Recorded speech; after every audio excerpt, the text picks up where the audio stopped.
আর গুনাহ মাফ হয়। দুনিয়ার বুকে রোগ হয়, অসুখ হয়, দুনিয়ার বুকে এই অসুখের কারণে আপনার অনেক মনে কষ্ট আসে, আমার এত অসুখ কেন? কিন্তু আপনি কি জানেন রাসূলুল্লাহ সাল্লাল্লাহু আলাইহি ওয়াসাল্লাম বলেছেন যে দুনিয়ার বুকে আল্লাহ তাআলা কাউকে কাউকে অসুখ দিয়ে একেবারে পরিচ্ছন্ন করে কবর নিয়ে যায়, আর কোনো গুনাহ নাই।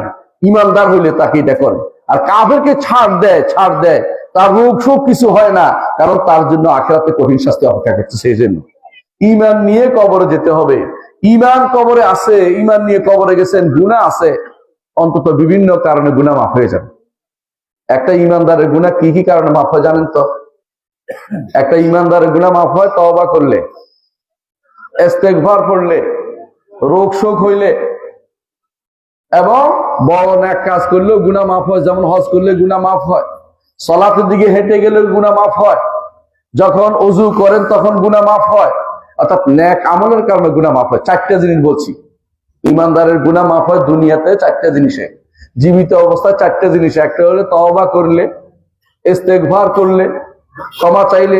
তওবা তো বুঝছেন, ফিরে আসছি, আমি আর যাব না ওই জায়গায়।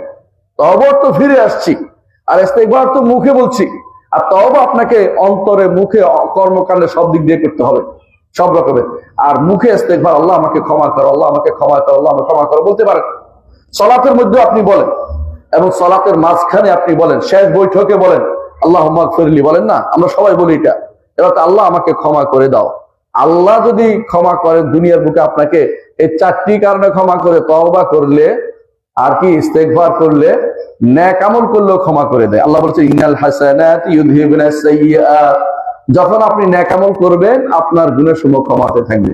যখন মসজিদের দিকে হেঁটে যাবেন, আপনি বিশ্বাস রাখবেন, এটা বিশ্বাস না করলে পাবেন না, যে এক কদমে আমার গুনাহ মাফ হচ্ছে, আরেক কদমে আল্লাহর কাছে আমার মর্যাদা বাড়ছে, আরেক কদমে আমার জন্য আল্লাহ তাআলা, আরেক কদমে আল্লাহ তাআলার কাছে আমার সম্মান বাড়তেছে। সবকিছু আপনার সওয়াব এবং গুনাহ মাফ এবং আল্লাহর কাছে সম্মান বাড়া, তিনটে জিনিস আপনি মাথায় রাখবেন, তাহলে কিন্তু অনেক উপকার হবে। মসজিদে হাঁটার সময় এই যে এখানে আসছেন আপনি, এই যে প্রতি কদমে আপনার সওয়াবের মধ্যে লেখা হবে, কারণ আপনি রাসূলুল্লাহ সাল্লাল্লাহু আলাইহি ওয়াসাল্লাম বলেছেন, যে ব্যক্তি দ্বীনি জ্ঞান অর্জন করতে বের হয়, ফাহুয়া ফি সাবিলিল্লাহ, আল্লাহর রাস্তায় বের হয়েছে। আল্লাহ, আপনি এখানে অন্য কোনো উদ্দেশ্য আসছেন? আমি কি টাকা দিব? আমি কি আপনাকে কোনো কিছু দিব, পয়সা দিব, কোন কিছু দিব? কিছু দিতে পারবো না। আমি কোনো নেতাও না যে আপনাকে কিছু দিব। আপনি শুধু দিন শিখতে আসছেন, দিন জানতে আসছেন, এই তো। যে ব্যক্তি এই দিন জানতে আসছে, তার নিয়তের কারণে সে আল্লাহর রাস্তায় জিহাদের সওয়াব হবে। এটা মুহাম্মদ রাসূলুল্লাহ সাল্লাল্লাহু আলাইহি ওয়াসাল্লাম বলেছেন, আমি বলিনি, তিনি বলেছেন। আপনার এই আশাটাও সওয়াবের কাজ। একজন মানুষ নিয়তটাকে পরিশুদ্ধ করতে হবে। আপনি মনে রাখবেন, আপনার নেক আমলের কারণে বদ আমলগুলি আস্তে আস্তে পড়ে যায়, গুনাহ মাফ হয়ে যায়। প্রিয় ভাইরা, দুনিয়ার বুকে হয়তো আপনার গুনাহ মাফ হচ্ছে না কোনো কারণে, বড় গুনাহ করেছেন, এই চারটায় আপনার গুনাহ মাফ হয় নাই।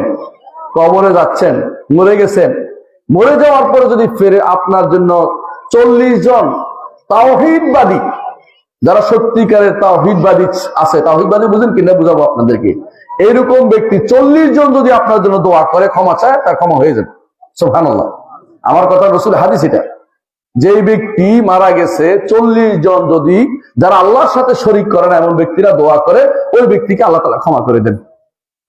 আপনাদের আহলে হাদিস সমাজ, আমি যতটুকু শুনেছি, আহলে হাদিস সমাজ তো তাওহীদের উপর থাকা দরকার। আমি তো মাঝে মধ্যে সুবহানাল্লাহ আহলে হাদিসের প্রশংসায় মাঝে মধ্যে এত বেশি আপ্লুত হই, আমি বলি যে আমাকে যদি জানাজা দিতে হয়, আহলে হাদিস সমাজে জানাজা দেওয়া কেন? ওখানে নিশ্চয়ই তাওহীদবাদী লোকেরা থাকবে। কেন? তাওহীদবাদী লোকেরা থাকলে তাদের 40 জন হলে তো আমি মাফ পেয়ে যাবো। যদি একবার মাফ হয়ে যায়, কবরের নিচে আর কোনো শাস্তি নেই। সুবহানাল্লাহ। তাহলে আপনি তাওহীদবাদী কিন্তু আপনাকে হতেই হবে, নইলে আপনার দ্বারা কোনো উপকার কেউ পাবে না, আপনিও কোনো উপকার পাবেন না। তাওহীদটা আপনাকে শিখতে হবে। যদি আপনি মনে করেন যে আপনার কোনো আল্লাহ ছাড়া কেউ আপনার ভালো মন্দ করার অধিকার রাখে, কেউ করতে পারে, তাহলে আপনি কিন্তু ঈমান নাই, আপনি চিরস্থায়ী জাহান্নামী হয়ে গেছেন। আবার ফিরে আসতে হবে তওবা করে, যে আমি ভুল বুঝেছিলাম, এই কবর, এই মাজার, এই অমুক, এই গাছ, এই ফকির বা এরা কিছু আমার উপকার করতে পারে না। আমার উপকার একমাত্র আল্লাহই করতে পারে, আর কেউ করতে পারে না। আল্লাহ তাআলা তার নবীকে কি বলেছেন? বল ইন্নী লা আমলিকু লাকুম দাররান ওয়ালা রাশাদা। হে নবী, আপনি বলে দিন, আমি তোমাদের ভালো মন্দ কোনটা করার ক্ষমতা রাখি না।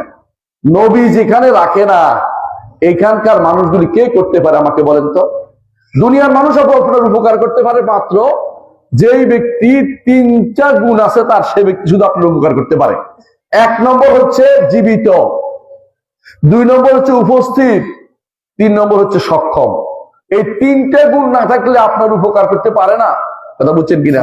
আমি যদি বলি ভাই আমাকে পানি দেন, আপনি সামনে আছেন উপস্থিত, পানি আপনার কাছে থাকলে দিতে পারবেন এবং আপনি জীবিত হলে দিতে পারবেন।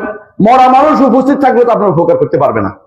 তো 3টে গুণ না থাকলে দুনিয়ার কারো কাছে আপনি চাইতে পারেন না। চাইলে পুরো মানুষ বেকুব করবো, তুমি কি বেকুব নাকি? ও তো মরে গেছে, ও কি দিবে? অথবা ওর কাছে নাই, তোমার কি দিবে? তুমি ওর কাছে কেন চাচ্ছ? ওর কাছে এটা নাই, ও কেউ তোমার কি দিবে? অথবা সে বলবে যে সে তো অনুপস্থিত, তার কাছে কেন চাচ্ছ?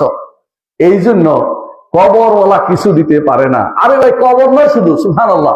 আমি একবার গিয়েছিলাম শাহজালালের ওখানে গেছিলাম, দেখলাম নিচে মানুষ অনবরত তার গজার মাছের খাওয়াচ্ছে, মুড়ি খাওয়াচ্ছে, ওইটা খাওয়াচ্ছে, ওইটা খাওয়াচ্ছে। মানে কি জন্য ভাই? মান্নত করছে। আপনি কি জানেন এই মান্নত করছে তার ইমান শেষ হয়ে গেছে? এই মানত করার কারণে ইমান শেষ হয়ে গেছে।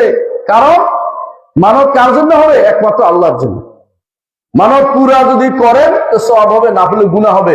কিন্তু অন্য কারোর জন্য মানত করলে ইমান শেষ। আর কারোর জন্য মানত করতে পারবেন না। জবাই কার জন্য হবে? আল্লাহর জন্য। অন্য কাউকে খুশি করে জবাই করলে আপনি সব শেষ। আপনি কবরে একটা ছাগল মানত করছেন, অথবা কবরে একটা কিচ্ছু না একটা টাকা মানত করছেন, একটা টাকা দিচ্ছেন, ইমান শেষ হয়ে গেছে। কারণ যা কার জন্য দেওয়া দরকার? একমাত্র আল্লাহর জন্য দেওয়া দরকার। কবরে মানুষ কেন মানত করে বলেন তো? এমনি এমনি দেয়? তার কি আছে? উদ্দেশ্য আছে। কি উদ্দেশ্য? কবরে দিলে আমার ছেলেটা অসুস্থ ভালো হয়ে যাবে, কবরে দিলে আমার পেট খারাপ ভালো হয়ে যাবে, কবর দিলে আমার সন্তান হয় না সন্তান হবে, কবরে দিলে আমার এইটা হবে এইটা হবে, অমুক বড় ওলি ছিলেন তিনি এটা করে দিবেন। এই বিশ্বাসটা হচ্ছে একেবারে বড় কুফরি, যার পরে আপনার কুফরি নেই, সবচেয়ে বড় কুফরি এটা। আল্লাহ ছাড়া কেউ আপনাকে উপকার করতে পারবে না। উপকার করতে হলে 3টে গুণ লাগবে, যেটা একটু আগে বলেছি, মনে আছে তো? উপস্থিত, জীবিত এবং সক্ষম। এই 3 গুণ ছাড়া কেউ আপনার উপকার করতে পারে না। এই জন্য মুহাম্মদুর রাসূলুল্লাহ সাল্লাল্লাহু আলাইহি ওয়াসাল্লাম তিনিও আপনার এখন আর কোনো উপকার করতে পারবে না। আপনার কোনো উপকার কেউ করতে পারবে না একমাত্র আল্লাহ ছাড়া। আপনার উপকারের মালিক আল্লাহ তাআলা। তিনি যদি আপনাকে বিপদ থেকে উদ্ধার না করেন, কেউ উদ্ধার করতে পারবে না। তিনি যদি আপনাকে বিপদ থেকে উদ্ধার না করেন, কেউ উদ্ধার করতে পারবে না। আল্লাহ কোরআনে কারীম বারবার এই কথাটা বলেছেন যে আম্মা ইউজিবুল মুত্তারা ইযা দাআ ওয়া ইয়াকশিফুস সু ওয়া ইয়াজআলুকুম খুলাফা'আল আরদ।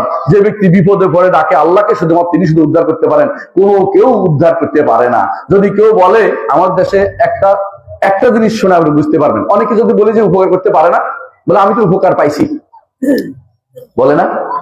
অমুক কবরের কাছে 10 টাকা দিয়েছিলাম, সঙ্গে সঙ্গে আমার পেট ব্যথা ভালো হয়ে গেছে। বুঝছেন কথাটা? এটা জবাব কি? আসলে তার এটা এমনি ভালো হতো। শয়তান সেই সময় আপনার অবস্থা বুঝছে যে এটা তো ভালো হয়ে যাবে, তখন শয়তান টেনে নিয়ে আপনাকে কবর নিয়ে গেছে, আল্লাহর কাছে চাওয়া বন্ধ করে দিচ্ছে। আপনাকে শিরিক করার জন্য। শয়তান তো আপনার রন্ধ্রে রন্ধ্রে ঢুকে, মানুষের রন্ধ্রে রন্ধ্রে ঢুকে। শয়তান বুঝতে পারে যে এই মুহূর্তে তার ইখলাসের সাথে আল্লাহর কাছে চাওয়া হচ্ছে, এখন সেটাকে শিরকের পর্যায়ে নিয়ে যাওয়াতে করে আপনার এটা অন্যখানে দিয়ে আপনি শিরকের ভিতরে পড়ে যান। আপনি বিশ্বাস করেন যে দেশের মানুষের কবর পূজা করে না, তাদেরকে উদ্দেশ্যপূর্ণ হয় না? অবশ্যই হয়। তাহলে বুঝতে পারছে যে কবর হওয়ার কারণে কিন্তু হচ্ছে না। সৌদি আরবে কবর পূজা নাই, আরব দেশে কোনো কবর পূজা নাই, কবর পূজা নাই, মাজার পূজা নাই, গাছ পূজা নাই, কোনো মাজার নাই। মাজার খুঁজতে আপনি কিছুই পাবেন না। দেখবেন যে একটা বড় লম্বা একটা কবর আছে, কবরের মাথার মধ্যে একটা ছোট পাথর দিয়ে আছে, কেন? কবর বোঝা যাওয়ার জন্য। শুধু 1 বিঘা উঁচু করা হয়েছে মাটি, যাতে করে মানুষ হেঁটে যদি না যেতে পারে সেই জন্য। তাদের কি জীবনের উদ্দেশ্য সফল হয় না নাকি? হয় কিনা? তাদের উদ্দেশ্য সফল হয় কিনা? কিভাবে হয়? আপনি শুধু মনে করেন কবরওয়ালা করে, যে দেশে কবর নাই দেশে কেমনে সফল আপনি বলেন? এগুলি হচ্ছে আমাদের মনের ভিতরে শয়তানি ওয়াসওয়াসা, যে কবর বুঝি আমার কোনো উপকার করতে পারে, মাজার বুঝি আমার কোনো উপকার করতে পারে। অথবা অনেকে মনে করে সুবহানাল্লাহ, মাজার নয়, কেউ কলের পূজা করে। কলের পূজা বুঝেননি? কল পানি। আমাদের গাজীপুরে একটা জায়গা আছে, পুকুর পূজা হয়। এখানে আমাদের গাজীপুরে, আমি গাজীপুরের পাশে থাকি তো এই জন্য বলতেছি, গাজীপুরে একটা জায়গা আছে, সেখানে টাকা ফালায়। পুকুরের মধ্যে। তো টাকা কি করে, যেটা ডুবে যায় মনে করে তার মনোবাঞ্ছা পূর্ণ হয়েছে, আর যেটা বাঁচতে থাকে মনোবাঞ্ছা পূর্ণ হয় না, আবার টাকা দেয় যাতে করে সেটা পূর্ণ হয়। ওই রাতের বেলা যারা এটা পাহারা দেয়, রাতের বেলা জাল দিয়ে মাছ টাকাগুলি নিয়ে আবার বাজারে সাপ্লাই দেয়। ওরা চালাকি করছে যে এখানে টাকা দিলে কাজে লাগবে। আমি একবার ইয়াতে গিয়েছিলাম, ওই ব্রাহ্মণবাড়িয়া, তো সুফি সদরুদ্দিন সুফি দায়েম সাহেব ওনার একটা পুকুর আছে। তো বলতেছে এই পুকুরের পানি খেলে ভালো হয়ে যায়। আর যদি এই পুকুরের পানি যদি ভালো হয়ে যায় তো ওষুধ কোম্পানিগুলির দরকার থাকে। আমেরিকা এত কষ্ট করে ওষুধ বানাইছে কি জন্য? আমাদের এই সমস্ত ওষুধ কোম্পানি সব বাদ দিয়ে সবাই পুকুরের পানি খাওয়া শুরু করে দেন। তারা তাও রাজি আছে পুকুরের পানি খেয়ে ফেলবে।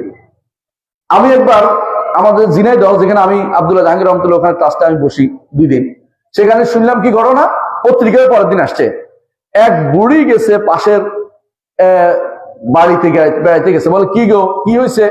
তো আজকে যে কলটা বসাইছে এখান থেকে পানি আনি খাওয়াইছিলাম, আমার পুত্রে ফুত ভালো হয়ে গেছে। বলে কি বলো? বলে হ, বুড়ি এটা তাড়াতাড়ি করে নিজেও যাইয়া পানি একটু নিয়ে তার স্বামীরে খাওয়াইছে, তো ভালো হয়ে গেছে। মানে কথা বুঝছে স্যার, বুঝছেন তো? বিকাল পর্যন্ত 10,000 নারী, আরো বেশি, তারা শুধু বালতি নিয়ে আর সব নিয়ে চলে আসে, এখান থেকে সব পানি নিয়ে যাবে। শেষ পর্যন্ত উপজেলার পক্ষ থেকে পুলিশ বসাইছে যেন ঢুকতে না পারে। পুলিশের ব্যারিকেড ভাঙ্গিয়া সেখান থেকে মাটি সহ তুলে নিয়ে গেছে যে এইকে বোধহয় শিফা। এগুলি সব হলো মহিলাদের কারণ। মহিলারা কেমনে যে সিটিকে ভিতরে পড়ে, বুঝছেন তো?